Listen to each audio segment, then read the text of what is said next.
evening, YouTube. You guys are now watching another segment of the Cali Effect. Today, we are going to be watching the Scrublympics, and it's going to be Yumi versus Flamebell in this first round. Flamebell is going to set up pretty well, activating Pot of Greed, drawing 2 cards, setting a monster defense, and then Yumi doesn't open the most godliest of godly's hands, but it's something very workable. The Galaxy Cyclone comes into work, destroying Oceans of the Deep. I think that's what it's called, whatever it is called, and here comes the big mistake from Yumi. Now, he's going to destroy my Mother Grizzly, and Mother Grizzly looks like it's going to activate.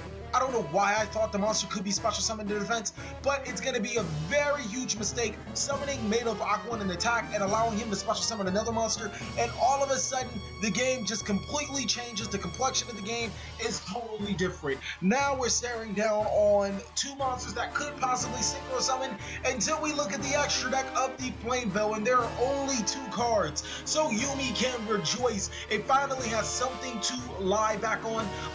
Activating the legendary Ocean and a mystical space typhoon is chained. That is just an awful lot of back row destruction. So we're gonna go with another legendary Ocean, summon Gaga Gigo, and pass turn for the fear of a mirror force.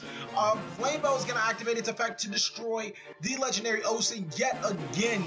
Back row destruction is at a premium in this format, and sometimes it can be exactly what is needed to devastate an opponent and its strategy. Now, Flamebell Fire Dog is going to attack to a Chain Forbidden Lance, getting over the Gaga Gigo, and then special summoning more monsters to the side of the field. This could be all over for Yumi, and it doesn't really like any type of recovery after that.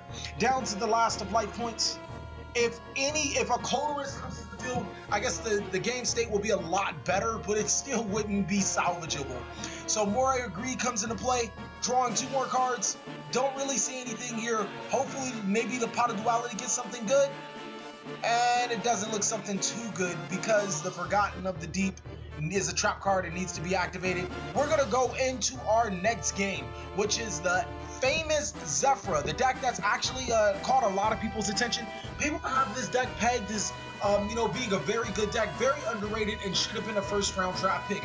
It is going against Fortune Ladies, a deck that people have not really seen so much of and are excited to watch. So the level 1 Fortune Lady, I don't know any of their names, is going to be met with one of the Satellarknight Zephyr monsters, actually one of the strongest Zephyr monsters in the game by its stats. Being a level 4 1900 attack monster is no joke, especially in the Scrublympics. And now paired with back row, it could be a problem for Fortune Ladies.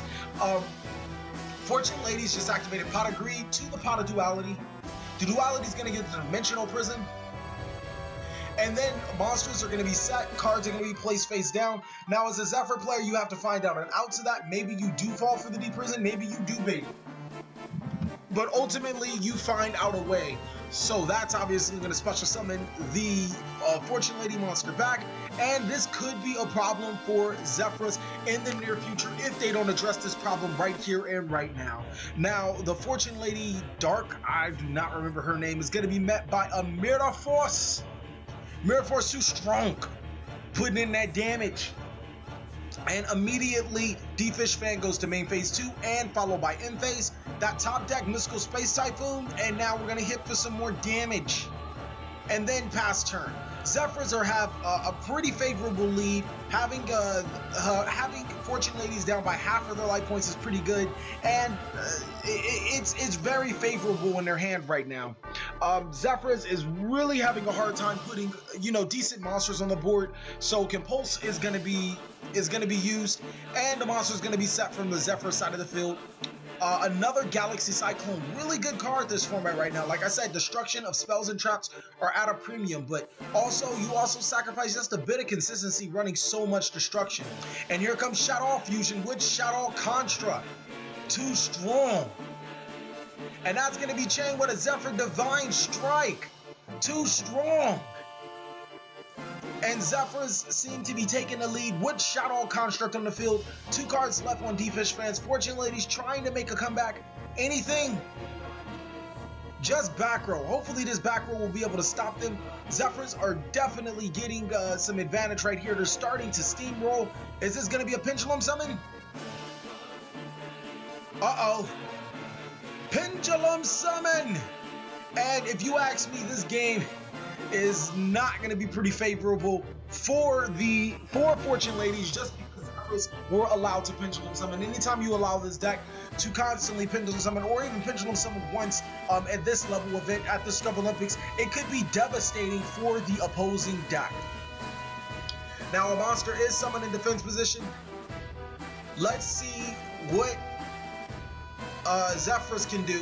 Shadow Construct as the big monster, and the winner is declared from Zephyr. Now, as we go into the feature match, it's going to be Goblins. What's a goon to a goblin?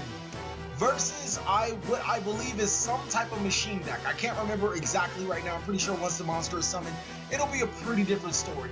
This game is actually going to drag out pretty long because, you know, goblins are that good. I believe this is actually Gen X. Gen X are pretty good, and it'll be a fight to the death. A couple of mistakes are going to be made, or not necessarily mistakes, but a couple of plays are going to be made which change the tide of this game. Goblins, as you guys can see, are getting off to a pretty strong start, being able to do whatever they need, adding any goblins they want. Goblin Decoy Squad is going to be added, and keep in mind, anytime Goblin Decoy Squad inflicts damage, you get to draw a card, and that's pretty useful. Another reinforcement of the army, great. And the only bad part about goblins is that after they attack, they are switched to defense. The goblin strategy that can mitigate putting your monsters to defense, but unfortunately, goblins don't have that right now. And Gen X just started to get steam rolling with the Machine of Fortress and the Gen X. I forget that Gen X monster's name. But it's a Gen X monster that searches Gen X monsters. I think somebody actually on the YouTube channel on the draft stated that Gen X are kind of like gadgets with tuners, and they do quite kind of fast, and they do prepare themselves for a lot of unique strategies, which do give them an edge over a lot of decks, especially light decks or dark decks, I believe, because of Dora Dark in the near future. But Goblin summoning Goblindenberg, maybe? Not drawing any back row is pretty pivotal to winning or losing the game in this day and age. And an Exceed summon is going to be made. And that Exceed summon is into Honor Arc. Now, Honor Arc is going to snatch the Machine of Fortress. Unfortunately, a card will be discarded from the hand, and it's going to attack into the Gen X Neutron. Reinforcement army is going to be activated for Goblindenberg, and then passing turn back to Gen X. Now, if you guys did not know, you can catch me on Thursday at 3:30 p.m. Pacific Standard Time on Twitch. I will be playing Grand Theft Auto 5. My Twitch name is TheCaliEffectX. I mean, you guys should have caught that on. I'll be playing Grand Theft Auto 5 and Madden 2015. If you guys do have Grand Theft Auto 5 for Xbox One, feel free to add me as a friend on Xbox One. I'm actually looking to build a crew. There's a shameless plug right there, advertisement. Who cares? Everybody loves it. So more Goblin cards are going to probably be the end of the Gen X player. Goblindenberg is going to be summoned for Goblin Attack Force. And then that damage in the battle phase. And then Exciton, or I'm sorry, Steel Storm Roach. Steel Storm Roach, too good. Too good right now. Leo officially stops any more Machine of Fortresses, any synchro plays. And Steel Storm Roach is probably the monster you want to go into. Another Goblin card is summoned. It is met with Torrential Tribute. Like I said, this could be the tiebreaker right here and right now. And Compulse for the Honor Arc. All of a sudden, Goblins are looking at a whole bunch of lost advantage. Not really much right there. It was only 2,300 damage that needed to be inflicted to win the game. And Gen X are back on the roll with Card Trooper and 1,900 damage to the opponent's life points. This game's tide has changed completely. It was all in the favor of Goblins throughout the whole way. And now Gen X are finding a way to fight back. It'll be very interesting to watch. That 1,900 damage as expected. And back to Goblins. Goblins just trying to find a way to come back in this game. Significant amount of advantage, and that's something that Goblins can't afford to lose.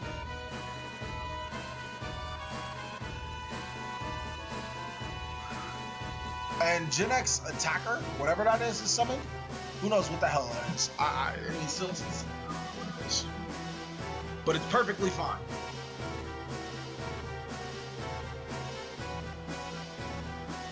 Uh-oh. Looks like it's going to be a huge problem for goblins if the opponent does decide to synchro summon. And so Goyo Guardian is going to be made. Very dangerous card right now. Goyo Guardian, if you guys did not know, is probably like the goblin killer because he like snatches all your goblins. And goblins did not seem to draw a spell or trap card that was relevant right now. A Mirror Force would definitely help. But goblins are going to still have a couple of life points to spare. They just need to save time. So Goblin Attack Force is going to be summoned. And the great thing about goblins is that you can attack your opponent's monster and then switch to defense to prevent damage from happening. Goyo Guardian making another attack, controlling the board, essentially putting goblins in their place. And this could be all over for goblins.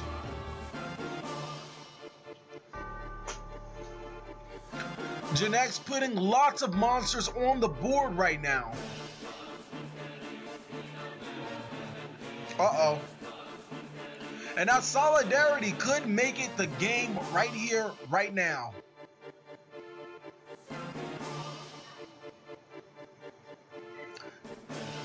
It looks like it's going to be over for goblins unless that zero gravity is flipped.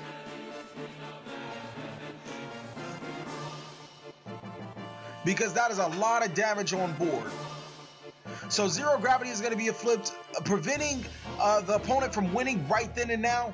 But unless Mirror Force is ripped, the inevitable is likely to happen. So Goblin's last turn, and it is a scrounging goblin. Not really much else to say except for get over a monster.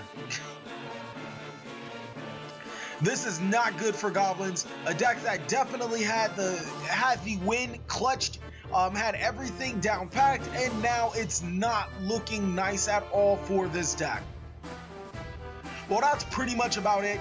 Goblins unfortunately do lose this round. Thank you guys so much for watching another segment of the Cali Effect. Please like, comment, subscribe, but most of all, enjoy. These two games are really interesting to watch. If you guys have not seen it, there's the Scrublympics draft on your left side, and then there's round 1 through 4 of the Scrublympics. Unfortunately, the Gate Guardian video was deleted, but I just hope you guys enjoyed games 3 through 7.